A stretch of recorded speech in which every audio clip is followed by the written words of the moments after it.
오늘 코스피는 장중 714일까지 밀렸다가 7,516으로 마감했습니다.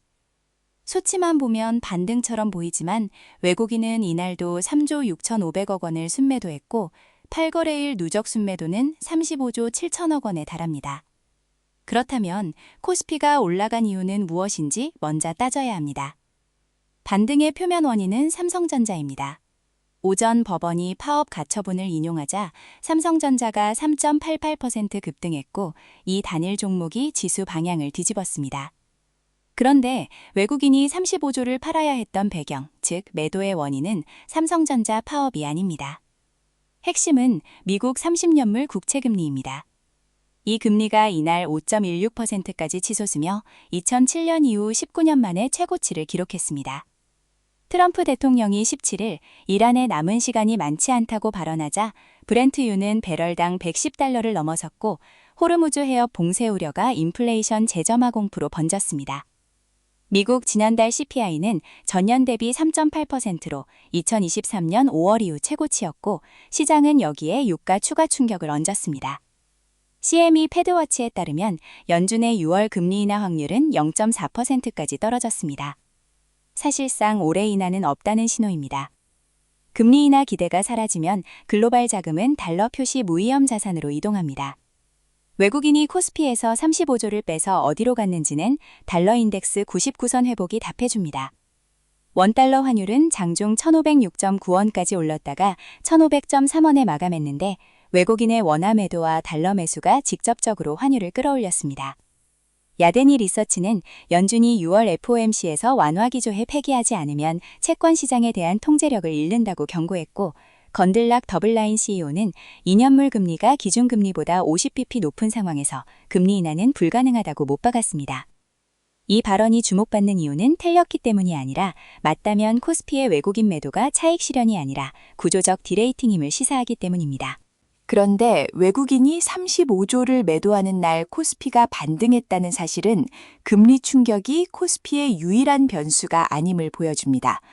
오늘 반등의 다른 축은 삼성전자 파업 리스크의 희석이었고 이것은 금리 충격과 반대 방향으로 작동한 국내 고유 변수입니다. 수원지법은 오늘 삼성전자의 위법 쟁의행위 금지 가처분을 일부 인용했습니다. 핵심은 반도체 공정 안전 보안 시설을 파업 기간에도 평상시와 동일한 수준으로 유지해야 한다는 것입니다. 위반 시 노조에 하루 1억 원, 노조 간부 개인에게 하루 1,000만 원의 이행 강제금이 부과됩니다. 법원이 반도체 생산 라인을 일반 제조업이 아닌 국가 전략 인프라로 판단했다는 해석이 나옵니다. 이 결정 직후 삼성전자 주가가 반등했고 코스피 지수가 상승 전환했습니다. 개인 투자자들이 이날 2조 2천억 원을 순매수했는데 이 자금은 외국인 매도분을 흡수하며 지수 방어 역할을 했습니다. 자금 흐름으로 보면 외국인에서 개인으로의 교체 매매가 삼성전자 중심으로 발생한 셈입니다. 그러나 파업이 완전히 해소된 것은 아닙니다. 법원 결정은 파업을 금지한 게 아니라 방식에 제약을 가한 것입니다. 노조는 파업은 예정대로 21일에 진행한다고 밝혔고 사후 조정은 19일까지 연장됐습니다. 연구소 추산에 따르면 법원 결정에 영향을 받는 인력은 반도체 부문 7만 8천 명 중 5에서 10%인 4천에서 8천 명에 불과합니다. 나머지 5만 명이 파업이 참여하면 생산 차질은 여전히 현실화될 수 있습니다. 삼성전자 파업이 주가에 미치는 영향은 두 갈래입니다. 타결되면 불확실성 해소로 추가 반등 여지가 생깁니다. 반면 파업이 강행되면 이미 글로벌 금리 충격으로 훼손된 외국인 투자 심리와 겹치며 낙폭이 증폭될 수 있습니다. 오늘 반등이 삼성전자 파업 리스크 해소에 예고에 기댔다는 점에서 21일 전후가 핵심 분기점입니다. 금리 충격과 파업 리스크라는 두 변수를 동시에 놓고 보면 코스피가 앞으로 어떤 방향으로 움직일지를 결정하는 조건이 더 선명해집니다. 일본 30년물 국채금리가 이날 4.2%로 사상 최고치를 기록했다는 점이 여기서 중요해집니다. 일본은 미국 국채를 1조 2,393억 달러 보유한 세계 최대 보유국입니다.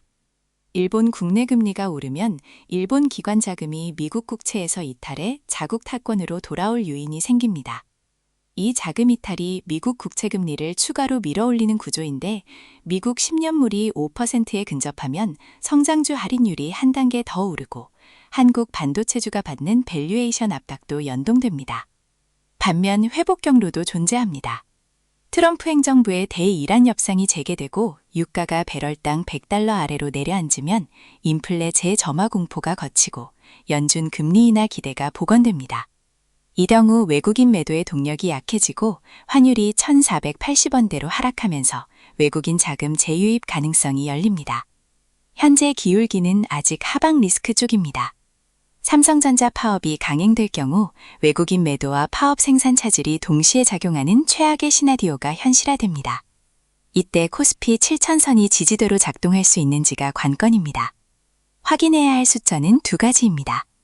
미국 10년물 국채금리가 이번 주 4.7%를 넘는지, 그리고 삼성전자가 19일까지 노사 합의에 도달하는지입니다.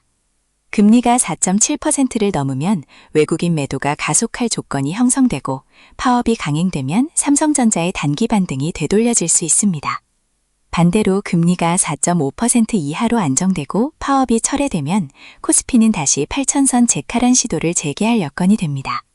오늘의 반등이 V자 전환의 시작인지 단기 기술적 반등인지는 이 두 숫자가 결정합니다. 매일 장 마감 후 시황 정리와 핵심 이슈 분석을 올립니다. 채널을 구독하세요.